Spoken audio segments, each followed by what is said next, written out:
হুসাইন একবার বিশ্বনবীরে প্রশ্ন করলেন, নানা মানিল আমজাদ ইলাল্লাহ, বলেন তো নানা আল্লাহর কাছে কে বেশি দামি, আপনি নাকি আমি? বিশ্বনবী বললেন, হুসাইন আনাল আমজাদ, আমি বেশি দামি। হুসাইন বলল, নানা জি আমি মানি না, আনা লা ওয়াফিক, আমি মানি না নানা। কেমন করে আপনি আমার চাইতে বেশি দামি হন? আপনার চাইতে আমি বেশি দামি। বিশ্বনবী বললেন, হুসাইন আমি হলাম নবীদের নবী, আখির নবী বিশ্ব নবী, আর তুমি হলা আমার উম্মত, তোমার চাইতে আমি বেশি দামি। হুসাইন বলে, নানা জি আপনি ভুল বললেন, আপনার চাইতে আমি হুসাইন বেশি দামি। সুবহানাল্লাহ কইবেন না? বিশ্বনবী বললেন, কাইফা যালিক, কেমন করে এটা? হুসাইন বলল, নানা জি তাহলে বলেন তো আপনার আব্বার নাম কি? বিশ্বনবী বললেন, আমার আব্বার নাম হলো আব্দুল্লাহ। কি নাম? হুসাইন বলেন, আনা খালি আব্দুল্লাহ, লাইসা ক্বাবলাহু ওয়ালা বা'দাহু শাই। খালি আব্দুল্লাহ, সামনেও কোনো টাইটেল নাই, পিছনেও কোনো টাইটেল নাই। আমার আব্বার নাম আপনি জানেন নাকি? আমার আব্বা হলো শেরে খোদা, দুনিয়ার সব কাফির মুশরিকদের জন্য আল্লাহ আমার আব্বারে বাগ বানিয়ে পাঠিয়েছে। আমার আব্বা সাধারণ কোনো মানুষ নয়, বিশ্ব নবীর মেয়ের জামাই। আল্লাহু আকবার। আপনার আব্বা আব্দুল্লাহ কি কোন নবীর মেয়ের জামাই নাকি? বলেন, আমার আব্বার নাম হলো আলী কাররামাল্লাহু ওয়াজহা। বিষ্ণু বললেন, তাই তো, আসলেই তো তোমার আব্বা বেশি দামি। আবার হুসাইন প্রশ্ন করলেন, নানা বলেন তো আপনার আম্মার নাম কি? কি নাম বিশ্বনবীর মায়ের? তোরা দেখে যা আমিনা মায়ের কোলে, মধু পূর্ণিমারি সেথা চাঁদ দোলে, যেন উষার কোলে রাঙা রবি দোলে। তোরা দেখে যা আমিনা মায়ের কোলে, কুল মখলুকে আজি ধ্বনি ওঠে কে লই, কালিমা শাহাদাতের বাণী ঠোঁটে কে লই, পড়ে দুরুদ ফেরেশতা বেহেশতের দুয়ার খোলে। তোরা দেখে যা আমিনা মায়ের কোলে। আল্লাহু আকবার। বিষ্ণু বললেন, আমার মায়ের নাম আমিনা। হুসাইন বলল, নানা জি আপনার মায়ের নাম যদি আমিনা হয়, জেনে রাখেন আমার মায়ের নাম হলো ফাতিমা, সাইয়্যিদাতুন নিসাই আহলিল জান্নাহ।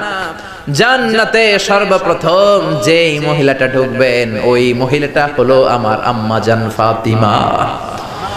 বিশ্বনবী ফাতেমারে এত ভালোবাসতেন, বিশ্বনবী বলতেন যে ফাতেমারে কষ্ট দেয় সেজন্য আমি নবীরে কষ্ট দেয়, আর যে ফাতেমার মনের মধ্যে আনন্দ দেয় সেজন্য আমি নবীরে আনন্দ দেয়। বিশ্বনবী কোনো সফরে গেলে সবার শেষে ফাতেমার সাথে দেখা করে বের হতেন, আবার সফর শেষ করে বাড়িতে আসার সময় সবার প্রথম ফাতেমার সাথে দেখা করতেন। ও নানা বলেন তো তাহলে কে দামি, আপনার আম্মা আমেনা নাকি আমার মা ফাতিমা? বিশ্বনবী আর কোনো কথা বলে না। হুসাইন একের পর এক প্রশ্ন বানে নানাকে জর্জরিত করছে। নানা এবার বলেন তো আপনার নানির নাম কি? বিশ্বনবী বললেন, হুসাইন আমার নানির নাম হলো বাররা বিনতে আব্দুল উজ্জা। হুসাইন বলে, না না আপনার নানি বাররারে কেউ চিনে না। চিনেন আপনারা?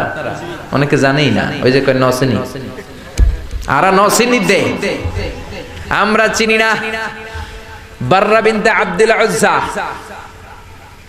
হুসাইন বলে, না না আপনার নানিরে তো কেউ চিনে না, বাররা নামটা কারো মুখস্থ নাই। আমার নানির নাম আপনি জানেন নাকি? আমার নানির নাম হলো খাদিজাতুল কুবরা আত-তাহেরা। একটা মহিলাকে আরশের উপর থেকে আল্লাহ সালাম জানিয়েছেন, ওই মহিলাটাই আমার নানি খাদিজা। বিশ্বনবী খাদিজারে এত ভালোবাসতেন। বিশ্বনবী বলতেন, আল্লাহ কিয়ামতের দিন যখন কেউ কাউরে চিনবে না, ওই কঠিন দিনে আমি যেন আমার প্রাণের খাদিজারে ভুলে না যাই। খাদিজা ইন্তেকালের পরে বিশ্বনবী নিজ হাতে দাফন কাফন করলেন, কবরের সামনে দাঁড়িয়ে দোয়া করলেন। দোয়ার পরে সব সাহাবীরা ঘরে ফিরে যায়। আবু বকর বললেন, নবী চলেন ঘরে ফিরে যাই, দাফন শেষ, কাফন শেষ, দোয়াও শেষ। বিশ্বনবী বললেন, না আবু বকর আমি যাব না, তুমি যাও, আমি কবরের সামনে দাঁড়িয়ে থাকব। যেই মহিলাটাকে এই কবরের মধ্যে আমি শোয়ালাম রে আবু বকর, এই মহিলাটা সাধারণ কোনো মহিলা নয়, আমার বিপদের দিনের সঙ্গিনী খাদিজা। মক্কায় এই মহিলাটাই আমার হাতে প্রথমে কালিমা পড়ে ইসলাম ধর্ম গ্রহণ করেছে।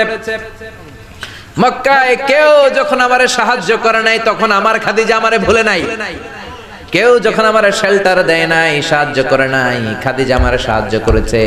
মক্কার লোকেরা 3 বছর শিয়াবে আবি তালেবে আমার জেলের মধ্যে রেখেছিল। আমার কলিজার টুকরা বিবি খাদিজা ওই জেলখানার ভিতরে আমার সাথে ছিল। আবু বকর, তোমার মনে চাই তুমি ঘরে ফিরে যাও, আমি এখানে দাঁড়িয়ে থাকবো। আমি দাঁড়িয়ে দাঁড়িয়ে খাদিজার কবরের 3টা প্রশ্নের জবাব আমি বিশ্বনবী নিজে দিয়ে তারপরে ঘরে ফিরে যাব রে আবু বকর।